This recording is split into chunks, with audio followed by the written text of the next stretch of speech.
अस्सलाम वालेकुम नाज़रीन, मैं आपका मेज़बान मोहम्मद याकूब और MZS यूट्यूब व्लॉग से आपकी खिदमत में हाजिर हूँ।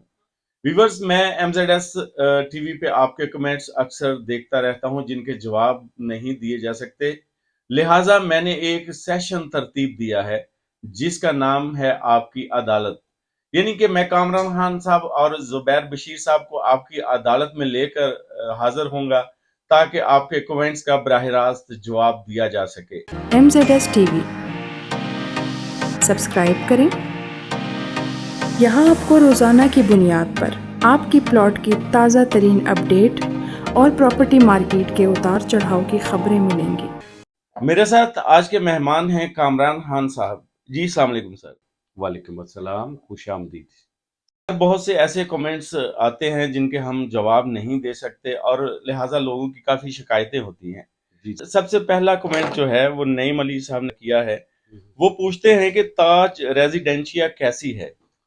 सर, ताज रेजिडेंशिया गुड इन्वेस्टमेंट है और ताज रेजिडेंशिया का गोल्डा मोड़ का जो ओवर ब्रिज बन रहा है उसके बाद बड़ा ज़बरदस्त रास्ता बनने जा रहा है। ताज रेजिडेंशिया के अंदर अगर आपने इन्वेस्टमेंट की है और आपका पोजेशनल प्लॉट है तो बिल्कुल अच्छी है, लेकिन फाइल्स वगैरह ये जो अभी बुक हो रहे हैं तो सुनने में आ रहा है उनके पास जगह कम है। कोशिश करें कि आप के जो भी प्लॉट हैं नए बुक करवाने से बेहतर है पुराने प्लॉट पोजेशनल प्लॉट ताज रेजिडेंशिया में खरीदें। इनकी वैल्यू बहुत ऊपर जाएगी जी। अच्छा, ये था पहला कमेंट्स और दूसरी कमेंट्स की तरफ बढ़ेंगे। ये मुदस्सिर रफ़ी ने किया है। वो पूछना चाहते हैं कि B70 के बारे में आप क्या बताना चाहते हैं? B17 बहुत अच्छा प्रोजेक्ट है और जो ओल्ड वाला है टेक्सला के पास है उसकी मैं बात कर रहा हूँ। बहुत अच्छा प्रोजेक्ट है B17 और इसके अंदर अगर आपका प्लॉट है या किसी किस्म की कोई इन्वेस्टमेंट है तो ये जो दिन है इनके अंदर प्लीज़ इसे सेल ना कीजिएगा, इसे बचा के रखें।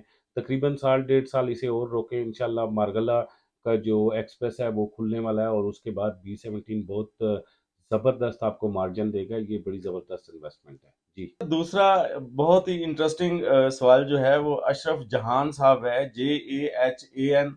अगर अशरफ साहब ये अगर जान है तो ये जहान ही पढ़ा जाएगा, JAHAN आपने लिखा है। तो आपका ये सवाल है कि चक्री रोड बहुत दूर है, फिलहाल कौन इन्वेस्ट करे? पेट्रोल भी इतना महंगा, आपकी सारी सोसाइटी देखी है। कमिश्नर रावलपिंडी इस्लामाबाद कह रहे हैं कि ये सोसाइटीज चक्री रोड की हैं, जो जिसे डीलर्स डील कर रहे हैं। जी, सबसे पहले बात इस तरह से है कि ज़ाहिर है जब सोसाइटीज़ चक्री रोड के ऊपर होंगी तो चक्री रोड की ही होंगी और चक्री आपको पता है कि डिस्ट्रिक्ट रावलपिंडी में आता है और पटवार टाउन में आता है चक्री। तो तहसील है एक पटवार टाउन यानी कि वहाँ पे चक्री आ रहा है, तो बिल्कुल चक्री में आ रही है। लेकिन बात ये है कि जहाँ तक आप इन्वेस्टमेंट की बात कर रहे हैं, तो एक बात याद रखें कि इन्वेस्टमेंट का मतलब होता है कि 10 साल का फॉर्मूला। आप 10 साल बाद कैपिटल स्मार्ट सिटी के अंदर जाइएगा, 10 साल बाद फैसल टाउन फेज 2 के अंदर जाइएगा। आज जो प्लॉट आपको 3150 में कैपिटल स्मार्ट सिटी में मिल रहा है ना, 10 साल बाद इंशाल्लाह अगर आप और मैं जिंदा हुए इंशाल्लाह, तो उस वक्त आपने देखना है कि ये राउंड अबाउट 70 से 80 लाख या करोड़ रुपए की रेंज में होगा। फैसल टाउन 2 का प्लॉट इसी तरह करोड़ रुपए की रेंज में होगा। ब्लू वर्ल्ड सिटी का प्लॉट 70 से 75 लाख की रेंज में होगा। किंगडम वैली का प्लॉट 70 से 75 लाख रुपए की रेंज में होगा। सो ये बात याद रखें कि इन्वेस्टमेंट का मतलब क्या होता है कि आप सस्ती चीज बर वक्त खरीदें। जब आप सस्ती चीज बर वक्त खरीदते हैं, आज के टाइम में खरीद लेते हैं और 10 साल उसे रोक के रखते हैं। हमारे यहाँ इन्वेस्टमेंट का एक फार्मूला है बदकिस्मती से कि हम रात को फाइल खरीदते हैं, सुबह उठा के जिस डीलर से लेते हैं उसके क्रॉस दूसरे डीलर के सामने चले जाते हैं, भाईजान इससे मुनाफा कितना है। रातों रात मतलब कम से कम मुर्गी भी 2 दिन बाद अंडा देती है, आप सेम रात कैसे जो है ना वो उससे मुनाफा ले सकते हैं। लिहाजा ये है कि आप इन्वेस्टमेंट पॉइंट ऑफ व्यू से चक्री रोड के ऊपर जरूर इन्वेस्टमेंट करें। चक्री रोड नहीं रहने लगा 10 साल के बाद और उस वक्त जो हम गरीब लोग होते हैं जो प्लाट नहीं खरीद सकते या कुछ लोगों के अपने घर नहीं होते, उस वक्त वो अपने बच्चों के लिए छत बना लेंगे। ये इन्वेस्टमेंट का ये मतलब है। लेट सपोज अगर आपके पास पैसा मौजूद है, जमा पूंजी मौजूद है, गुलबर्ग में आइए, पैसा मौजूद है, तो आप पार्क व्यू में आइए।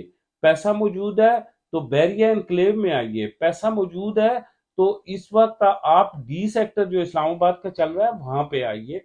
ये तो हम गरीब लोगों के लिए या इन्वेस्टर जो लॉन्ग टर्म वाले हैं उनके लिए बात करते हैं जी। अच्छा जी, अगला कमेंट्स जो है वो हालत ज़मान साहब ने किया है, वो भी आपसे काफ़ी नाला है। वो कहते हैं अस्सलाम वालेकुम कामरान साहब, मैंने आपसे पहले भी एक बार न्यू सिटी पैराडाइज बुरहान के बारे में पूछा था, पर आपने अभी तक जवाब नहीं दिया। न्यू सिटी पैराडाइज बुरहान के बारे में बहुत सारी वीडियोस मौजूद है और स्पेशली जो है आशर भाई कराची से हमारे लाइव में आते हैं। रात को 10 से लेके 12:30 बजे तक ये लाइव होता है जुम्मा और हफ्ता को। उस दिन आप सवाल कीजिएगा, लेकिन अभी आपका क्योंकि बार बार आपने कमेंट किया मैं जवाब दूंगा। न्यू सिटी पैराडाइज के पास 4000 कनाल का एनओसी है। न्यू सिटी पैराडाइज ये आपको जो प्लॉट दे रहा है वो प्लॉट है, वो फाइल नहीं है। आपको with development charges belted plot मिल रहा है।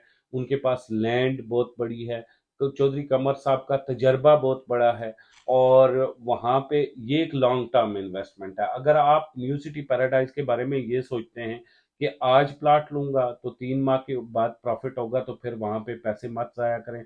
अगर आप ये सोचते हैं कि आज प्लॉट लूंगा तो मिनिमम 5 सालों बाद बेचने का सोचूंगा और अगर बेचूंगा तो 10 सालों बाद बेचूंगा, तो यकीन कीजिए ये एक लाजवाब इन्वेस्टमेंट है और इस इन्वेस्टमेंट से आपको पैसा मिलेगा और यहाँ पे आप अच्छा घर भी बना सकते हैं जी। तो यहाँ पर बढ़ेंगे अगले कमेंट्स की तरफ। सैयद कमर मोहम्मद, इंतहाई इंटरेस्टिंग आपसे इन्होंने ये क्वेश्चन अपना कमेंट्स किया है। अगर ब्लू एरिया से मुमताज टाउन 10 मिनट में पहुंच गए तो मुझसे 10 लाख इनाम हासिल कर लें, अगर ना पहुंच सके तो 10 लाख रुपए आप मुझे देंगे। सर ये जो 10 लाख वाली आपने शर्त रखी है वो इस तरह से है कि आप आ जाए रात को इंशाल्लाह इंशाल्लाह 2 बजे और बैठेंगे आप मेरे साथ। मैं पहुंचूंगा ब्लू एरिया से 5 मिनटों में, तो 10 लाख कैश लेके आना। ठीक है, मैं ट्रैफिक की बात नहीं करता, ठीक है आप ठीक कहते हैं 10 से 15 मिनटों में 20 मिनटों में पहुंच जाते होंगे, लेकिन हार्डली इससे ज़्यादा। रोड एक्सेस की बात कर रहा हूँ, अगर आपको मुमताज़ सिटी, बहुत सारे लोगों को मैंने जो कंपैरिजन बनाया उसके ऊपर एतराज़ है। आप लोगों की इन्वेस्टमेंट पार्क व्यू सिटी में होती है, आप लोगों की इन्वेस्टमेंट गुलबर्ग में होती है। गुलबर्ग बहुत अच्छे तरीके से डिलीवर नहीं कर रहा, पार्क व्यू अच्छे तरीके से डिलीवर नहीं कर रहा। वो एक एक प्लाट 4 4 जगह पे 5 5 जगह पे बिका हुआ है। वेरी एनक्लेव में भी लोग फंसे हुए हैं, लेकिन उसके मुकाबले में यहाँ टॉप सिटी, मुमताज सिटी और 18 तीनों डिलीवर कर चुके हैं नंबर 1। इसलिए मैंने उन्हें पहले दूसरे तीसरे नंबर पे बिल तरतीब रखा था। और दूसरा मैंने किस लिए रखा था सर, वो ये था कि एक तरफ एयरपोर्ट है, दूसरी तरफ आप ब्लू एरिया से बहुत दूर चले जाते हैं। अब ये एयरपोर्ट से ना एक एक 2 2 किलोमीटर के फासले पे राउंड अबाउट, और एयरपोर्ट से अगर ड्राइव शेयर की जाए ना इनकी, तो वो तो मतलब एक एक आध मिनट की या 2 मिनट की है, रोड एक्सेस खुला है। तो एयरपोर्ट के नजदीक इन दोनों सोसाइटी, बल्कि तीनों में कमर्शियल्स भी वीवीआईपी बन रहे हैं, फ्लैट भी वीवीआईपी बन रहे हैं। तो इन्वेस्टमेंट के लिहाज से ये एक बेस्ट इन्वेस्टमेंट होगी बिकॉज ऑफ एयरपोर्ट और बिकॉज ऑफ डिलीवरी ऑफ वो जो इन तीनों प्रोजेक्ट्स की है। इस हवाले से मैंने बात की थी, ठीक है। बाकी शर्त वाली बात है, छोड़ दें शर्तों को। आप आए कभी इकट्ठे बैठते हैं, खाना खाते हैं और पैसे मेरे भाइयों पे कुर्बान, आप मुझे कीमती वक्त देते हैं, बहुत शुक्रिया जी। तो सर हालिक नासिर साहब कहते हैं ऐसी सोसाइटीज का बता दें जो अब डेवलप हो रही हैं। ये तो ऑलरेडी डेवलप्ड हैं और अब खरीदने का चांस नहीं है इनमें। देखें जो डेवलप हो रही हैं उसमें फैसल टाउन है, न्यू मेट्रो सिटी गुजर खान है, कैपिटल स्मार्ट सिटी है, लाहौर स्मार्ट सिटी है, किंगडम वैली है। ये अंडर डेवलपमेंट प्रोजेक्ट हैं। यहाँ पे इंस्टॉलमेंट्स वाली फाइल्स आपको मिल जाती हैं, नई फ्रेश बुकिंग हो जाती है या फिर रीसेल मिल जाती है। इन दिनों थोड़ा बहुत माइनस पे मिल जाता है। लेट सपोज अगर माइनस पे नहीं मिलता तो बैलेंस मिल जाएगी। लेकिन मैंने बात की थी उन लोगों के लिए जो पैसा रखते हैं और बड़ी इन्वेस्टमेंट करना चाहते हैं और यकमुश्त करना चाहते हैं। तो आजकल मुमताज सिटी, टॉप सिटी के प्लाट में राउंड अबाउट 80 लाख कनाल के प्लाट में फ़र्क पड़ा है। 80 लाख उसकी मार्केट गिरी है। और 10 लाख रुपया 10 मरले की इसी तरह मार्केट नीचे आई है, तो उन लोगों के लिए जिनके पास पैसा जमा है और वो अपने पैसे को बैंक में भी नहीं रखना चाहते, गोल्ड में भी इन्वेस्टमेंट नहीं करना चाहते, क्योंकि गोल्ड की भी मार्केट नहीं रही है, क्रैश कर गई है। तो उन लोगों के लिए मैंने कहा था, डॉलर का भी कोई पता नहीं है, ऊपर नीचे रोज जाता है, तो अगले 5-7 सालों तक अगर यहाँ पे पैसा रखेंगे तो दुगना चुगना वो बनाएंगे जी। बढ़ते हैं अगले कमेंट्स की तरफ। ये JAAT जाट या जट, इन्होंने ये कहा है, ये एक एडवाइस दिया इन्होंने, भाई जब आपने यूट्यूब चैनल पर जब भी बात करें तो सिर्फ सच और अपने तजर्बे की बिना पर लोगों को आगाह करें और अच्छे मशवरे दें, क्योंकि अल्लाह ने आपको एक अच्छा मुकाम दिया है। अब आपका काम है कि इस प्लेटफॉर्म से हक और सच की बात करें। अल्लाह आपको इसका अजर और आपके कारोबार में तरक्की अता करे, आमीन। Thank you very much. लेकिन बात यह है कि कटहरे में मुझे याकूब साहब आपने खड़ा करना था और मैं कटहरे में आपको खड़ा करता हूँ। कि बात इस तरह से है कि कटहरे प्रोग्राम की तरतीब से पहले हमारा ये आपस में फाइनल हुआ था कि जो तारीफ पे मबनी या इस तरह के कमेंट्स होंगे, वो हम स्पेशली वो कमेंट्स हम उनका जवाब हमारी आईटी टीम दे रही होती है और मैं ज़ाती तौर पे भी जब इजी होता हूँ मैं देता हूँ, तो वो इस प्रोग्राम का हिस्सा नहीं बनाएंगे ताकि टाइम वेस्ट ना हो। जहाँ तक आपकी जट साहब जो बात आपने कही है, मैं आपको एक बात बताऊं कि मैं हक और सच कहना चाहता हूँ। मेरे ऊपर कुछ हक और सच के कर्ज है, कुछ कलम के कर्ज है मेरे ऊपर, और वो मैं उतारना चाहता हूँ, क्योंकि मैंने 14 साल सहाफ़त की है, लेकिन उस सहाफ़त की उम्र में मुझे सूझबूझ नहीं थी। तो इस कलम को हमेशा मैंने अपने पेट की खातर रगड़ा, और सूझबूझ अगर होती भी तो चैनल्स की पॉलिसियाँ होती थी, अखबार की पॉलिसियाँ होती थी, उस पॉलिसी के मुखालिफ हम बिल्कुल नहीं चल सकते थे। लेट्स सपोज हम अगर डील नहीं करते, बार्गेन नहीं करते, तो ऊपर से असाइनमेंट एडिटर कर लेता, नहीं तो चीफ एडिटर कर लेता, नहीं तो मालिक जाके कर लेता डील। तो वो इस तरह की जिंदगी थी कि जिसमें मैंने बहुत कुछ खोया, पाया कुछ भी नहीं। मुझे उन 14 सालों पे सख्त अफसोस है, और मैं रात को सुकून की नींद नहीं सो सकता। अब मैं चाहता हूँ कि ये कलम का कर्ज मेरे सर पे ना रहे, चाहे कि मेरी जान भी चली जाए। सो इस कलम के कर्ज को अपने सर पे नहीं रखना चाहता। इंशाल्लाह इंशाल्लाह आप जिंदगी में कभी भी नहीं देखेंगे कि ये कलम का सर अब मेरे इस उम्र में कर्ज रहेगा मेरे साथ। जी, बहुत शुक्रिया। अच्छा, तो सैयद राशिद साहब ने कहा है, आपने ब्लू वर्ल्ड सिटी को किसी भी कैटेगरी में नहीं रखा, ना ही गुड इन्वेस्टमेंट में और ना ही बेस्ट इन्वेस्टमेंट में, इसकी क्या वजह है? देखें, याकूब साहब और मेरे जितने भी व्यूवर्स हैं, मुझे आपसे एक गिला है, याकूब साहब से तो नहीं, आप सब व्यूवर्स हैं, कि आप थंबनेल पढ़ते हैं, पढ़ के तो कमेंट नीचे लिख लेते हैं। अगर आपने मेरी ये पांचों वीडियोस देखी होती तो आपने सेकंड वीडियो के अंदर ब्लू वर्ल्ड सिटी को आपने जरूर देख लिया होता। देखें, पहली वीडियो जो थी वो मेरी थी फेक हाउसिंग सोसाइटीज, जिनके एनओसी भी नहीं है और जिनकी जमीन भी मशकूक है। सेकंड जो मेरी वीडियो थी वो थी सुस्त हाउसिंग सोसाइटी।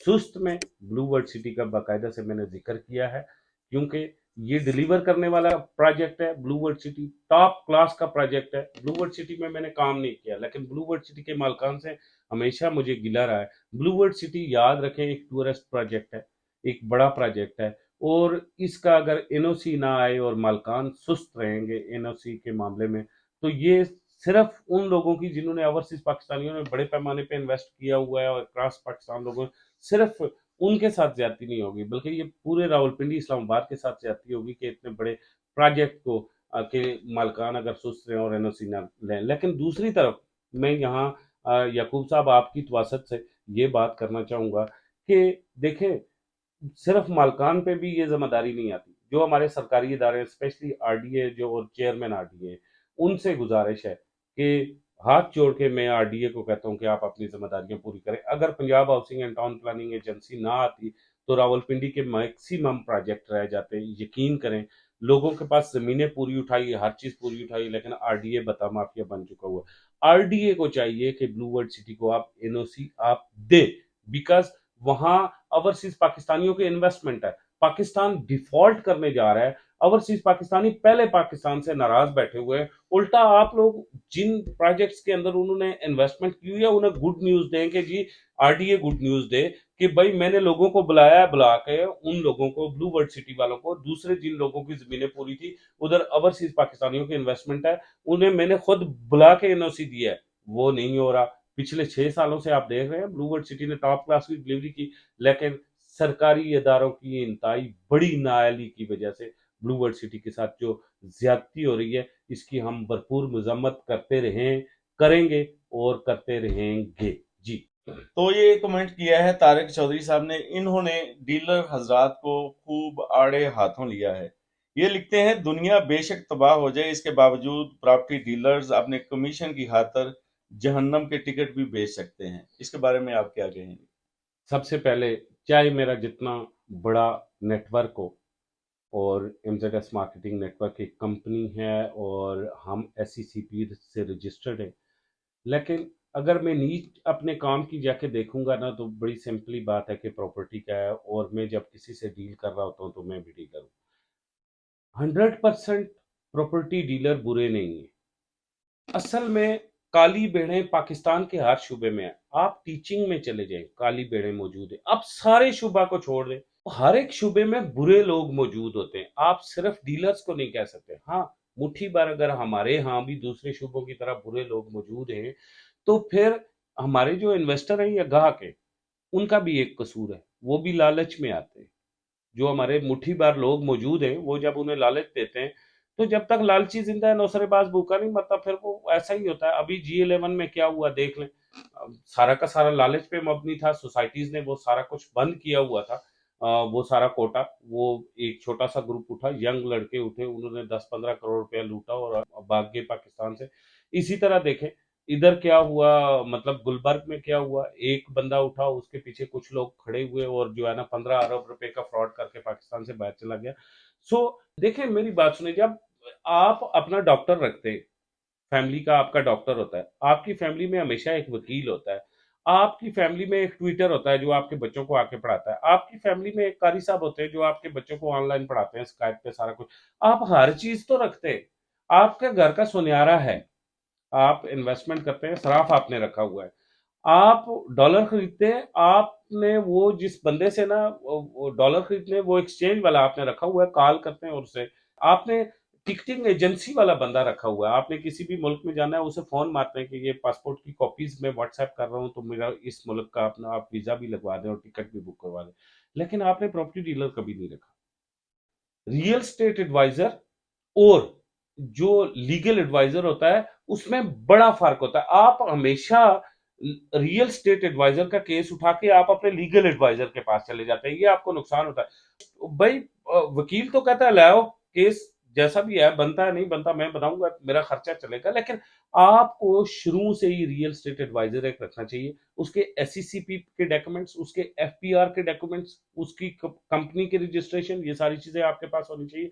सबसे बेसिक चीज, जब आप पेमेंट भेजते हैं, ये बात याद रखें, आज तक कोई भी बंदा पेमेंट किसी को भेज रहा, ओवरसीज पाकिस्तानी भेज रहे, एमजेडएस मार्केटिंग नेटवर्क को भेज रहे हैं, तो आप एमजेडएस मार्केटिंग नेटवर्क से आपको मेरा अकाउंट आता है कामरान खान का, आप कभी भी ना भेजें। आप कहें भाई मैं नहीं भेजता, आप मुझे एमजेडएस मार्केटिंग नेटवर्क का अकाउंट भेजो। अगर जुबैर साहब का आता है, नहीं भेजता जी, एमजेडएस मार्केटिंग का भेजो। लेकिन यहाँ आप लोगों के पर्सनल अकाउंट्स में पैसे डाल रहे होते हैं, उनकी लालचों में आ रहे होते हैं, फिर जब लूट जाते हैं तो फिर आप कमेंट करते हैं कि सारे ही रियल स्टेट बरादरी के लोग हैं या रियल स्टेट एडवाइजर हैं या एजेंट्स हैं, ये सारे के सारे ही बुरे नहीं, सारे बुरे नहीं होते। सो हर एक साइड पे काली भेड़ें मौजूद हैं, लेकिन उनसे बचना आपने खुद है। हमेशा लालच में ना आए और इंशाल्लाह इंशाल्लाह कभी नुकसान नहीं होगा। जी। ये था हमारा आज का प्रोग्राम। इसके साथ ही हमें इजाज़त दें और इंशाल्लाह नेक्स्ट हमारी अगले कमेंट्स के साथ मुलाकात होगी। खुदा हाफिज।